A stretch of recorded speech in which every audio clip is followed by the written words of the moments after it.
3 గంటల నుండి 6 గంటలు లేదా 5 గంటలు, నిజానికి చెప్పాలంటే 5, 6 కూడా కాదు, మధ్యలో ఎప్పుడైనా ఎవరైనా లేపినట్టు కానీ, కల వచ్చినట్టు కానీ, ఉలుక్కు పడినట్టు కానీ, స్పర్శ తగిలినట్టు కానీ, చల్లటి గాలి మీ మీదకి వచ్చినట్టు కానీ, మీరు ఉలుక్కుపడి లేచినట్టు కానీ అయితే దేవుడే మిమ్మల్ని ప్రేమించి లేపుతున్నాడు. ఎవరు లేపట్ల, దేవుడే.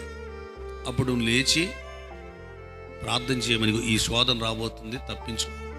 ప్రార్థనే దానికి మార్గం.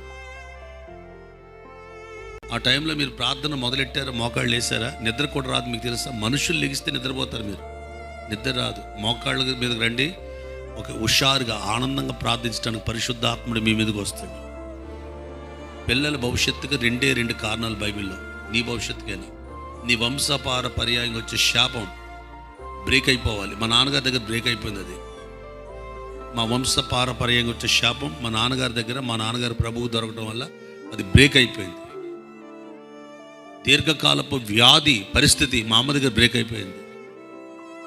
పిల్లల యొక్క జీవితంలో వచ్చే శాపం నా దగ్గరకు వచ్చిన బ్రేక్ అయిపోయింది. అలాంటి అపోస్తల కింగ్స్ టెంపుల్ మీరు ఉన్నారు.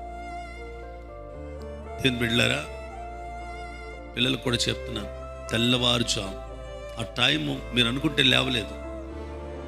మీరు అది ఈ రోజు నుండి మెలకువ ఆత్మ మీకు ఉండాలి. ఎర్లీ మార్నింగ్ ప్రేయర్ ఎంతో బలమైంది, ఎంతో శక్తివంతమైంది.